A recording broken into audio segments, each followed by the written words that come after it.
Jadi pada kesempatan kali ini kelompok kami ingin mempresentasikan dan menjelaskan materi presentasi kami melalui tugas video ini, yaitu materi tentang gelombang. Jadi untuk itu simak videonya berikut ini. Hai semuanya, di sini saya akan menjelaskan tentang materi saya, yaitu hakikat gelombang. Gelombang adalah gejala perombakan energi atau tenaga. Klasifikasi gelombang berdasarkan arah perombakan, gelombang terbagi menjadi dua. Yang pertama gelombang longitudinal dan yang kedua gelombang transversal. Berdasarkan getaran gelombang, gelombang terbagi menjadi dua, gelombang mekanik dan gelombang elektromagnetik.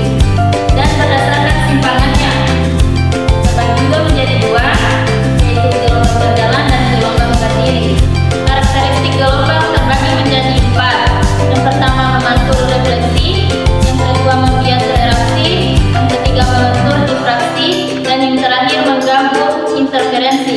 Halo semuanya, jadi pada kesempatan kali ini saya akan menjelaskan materi saya yang kedua, yaitu persamaan gelombang berjalan. Apa sih itu persamaan gelombang berjalan? Sesuai dengan namanya, gelombang berjalan adalah gelombang yang berjalan dengan amplitude yang tetap atau sama besar pada titik yang dilaluinya. Pada gelombang yang terbentuk, ada bagian yang naik dan ada bagian yang turun, seperti kalian melihat di bawah ini. Jadi gelombang yang naik disebut dengan puncak gelombang, sedangkan bagian yang turun disebut dengan lembah gelombang. Gelombang dapat dihitung satu gelombang apabila dia memiliki satu puncak dan satu lembah. Apabila dia hanya memiliki salah satunya saja, berarti dia dihitung setengah gelombang. Panjang gelombang sendiri dirumuskan dengan lambda sama dengan kecepatan dikali dengan periode. Satuannya sama dengan amplitudo, yaitu meter. Kemudian pada materi kali ini kita akan mengenal istilah frekuensi dan periode. Frekuensi adalah banyaknya gelombang yang terbentuk dalam satuan detik, dapat dirumuskan menjadi F sama dengan 1 dibagi dengan periode. Sedangkan periode sendiri dapat diartikan menjadi banyaknya waktu yang dapat ditempuh untuk mencapai satu gelombang, dapat dirumuskan menjadi T sama dengan 1 dibagi dengan frekuensi. Jadi persamaan gelombang berjalan dapat kita rumuskan menjadi Y sama dengan plus minus A sin dalam kurung omega dikali P plus minus K dikali dengan X, di mana Y merupakan simpangan, A merupakan amplitudo, omega merupakan cepat sudut gelombang, kemudian T merupakan waktu, K merupakan bilangan gelombang, dan X merupakan jarak dari gelombang. Pada gelombang tersebut terdapat dua tanda plus minus. Untuk tanda plus minus yang pertama, apabila amplitudonya bernilai positif, maka gelombang akan menjalar ke atas. Namun apabila amplitudonya bernilai negatif, maka gelombang dapat menjalar ke bawah.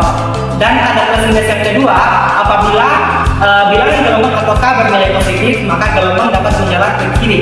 Dan apabila bilangan gelombangnya bernilai negatif, maka gelombangnya dapat menjalar ke kanan. Omega atau kecepatan sudut gelombang dapat kita rumuskan menjadi 2pi dibagi dengan periode. Sedangkan K atau bilangan dari gelombang dapat kita rumuskan menjadi 2pi dibagi dengan lambda.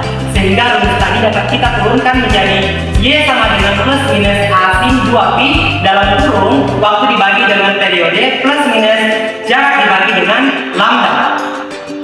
Hai semuanya, di sini saya akan menjelaskan persamaan gelombang tegak.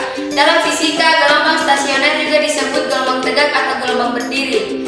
Adalah gelombang yang bergetar seiring waktu, tetapi letak amplitudenya tidak bergerak melalui ruangan. Jadi rumus dari persamaan gelombang tegak adalah Y sama dengan 2A sin Kx cos omega T, di mana A adalah amplitudo, K adalah bilangan gelombang, dan X adalah jarak. Dan omega adalah kecepatan sudut dan T adalah waktu. Sekian dari saya, terima kasih. Halo semuanya, jadi saya akan menjelaskan getaran dan bunyi. Getaran merupakan gerak bola balik benda secara teratur yang melalui titik setimbang. Sedangkan bunyi adalah energi yang muncul berupa getaran di udara yang berasal dari berbagai benda atau hal yang memiliki getaran frekuensi. Jadi getaran bunyi adalah energi yang merambat di udara dan menghasilkan gelombang bunyi yang didengar. Kali ini saya akan menjelaskan tentang metode dalam eksplorasi minyak dan gas bumi. Tahap eksplorasi merupakan kegiatan mencari sumber minyak dan gas bumi. Salah satu metode dalam tahap eksplorasi adalah metode seismik. Metode seismik adalah salah satu metode eksplorasi hidrokarbon yang didasarkan pada pengukuran gelombang. Jenis-jenis seismik terbagi menjadi dua, yaitu seismik pantul dan seismik bias.